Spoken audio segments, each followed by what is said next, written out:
Buenos días, a continuación vamos a presentarles el informe de laboratorio de los grupos 1 y 4 de emulsificación y encapsulación. La encapsulación es un proceso en el que se introducen sustancias bioactivas en pequeñas cantidades dentro de una matriz para formar cápsulas o partículas agregadas con el fin de protegerlas de reacciones con otros componentes presentes en el medio circundante. Para lograr esto se utiliza la emulsificación como técnica, la cual hace referencia al proceso en el que se obtiene una mezcla homogénea de dos líquidos invisibles entre sí por la acción de un surfactante. El estudio de esto es de gran relevancia al ser empleado en diversos ámbitos de la industria como el de alimentos y la biotecnología. De acuerdo con ello, la presente práctica tiene como fin la determinación del efecto de diferentes metodologías de encapsulación sobre las propiedades físicas, estructurales y la estabilidad de dos emulsiones de aceite de girasol. Ahora, en la metodología lo primero que se hizo fue un pesaje de reactivos: 20 gramos de maltodextrina, 10 gramos de aceite de girasol, 1 gramo de lecitina de soya y 69 gramos de agua destilada. Con ello se hicieron dos mezclas. La primera, una disolución de maltodextrina en agua, que se homogenizó con ayuda de un agitador magnético. Y la segunda, una de lecitina en aceite, también se homogenizó con ayuda de un agitador magnético en ambos por más o menos 5 minutos. Se procedió en este caso a una encapsulación convencional, donde se agregó la mezcla 2 a la 1 homogenizando por medio del Disperman a 5000 rpm por 5 minutos. Se repitieron los tres primeros pasos luego para crear otra nueva emulsión. La diferencia es que ahora se capsula a alta velocidad.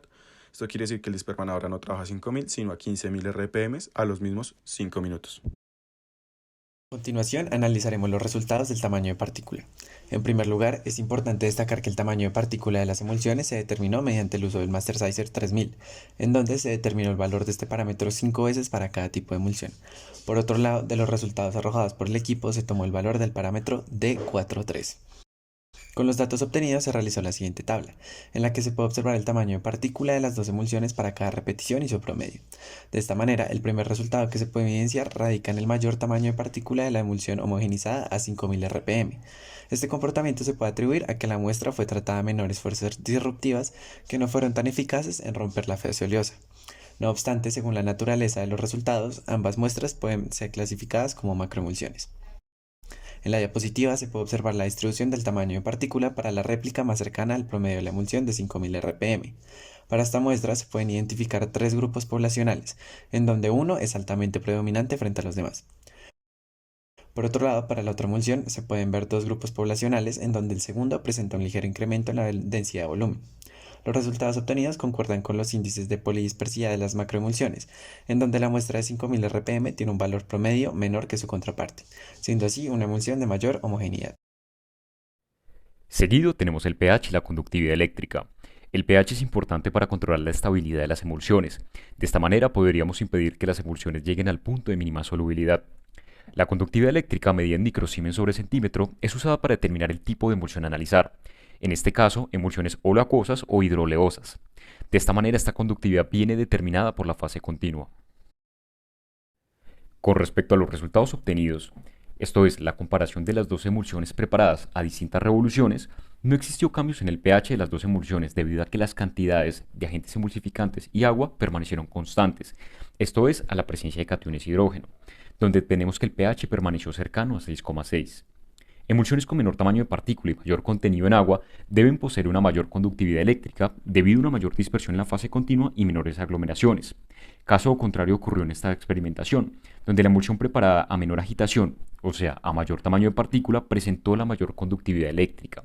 Esto puede deberse a errores en la medición del equipo.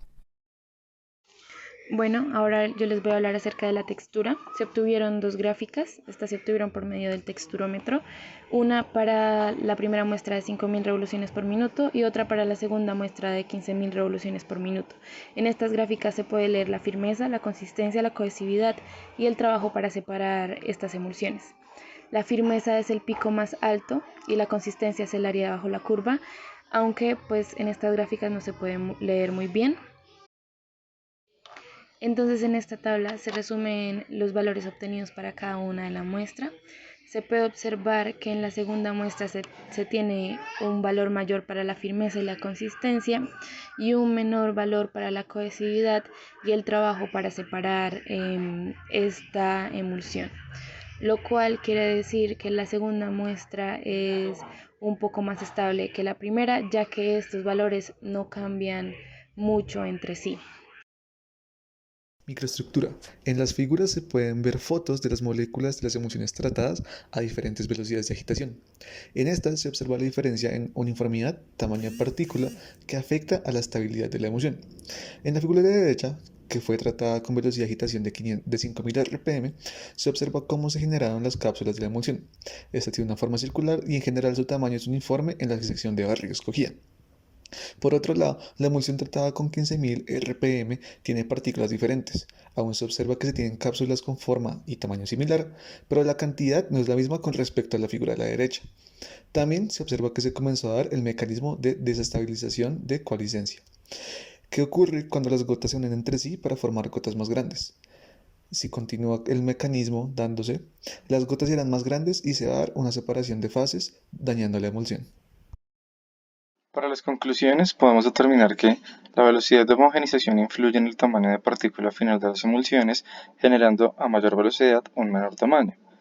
Las emulsiones con menor tamaño de partícula y mayor contenido en agua deben poseer una mayor conductividad eléctrica debido a una mayor dispersión en la fase continua y menores aglomeraciones.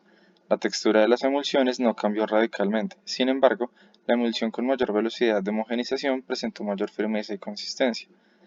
La velocidad de homogenización de 15.000 rpm, a pesar de mostrar mejores resultados en los anteriores parámetros, generó agrupación de partículas que dan resultado de gotas más grandes, causando desestabilización por el mecanismo de coalescencia. Por último, estas fueron las referencias utilizadas para el desarrollo de este informe. Muchas gracias y espero hayan disfrutado del video.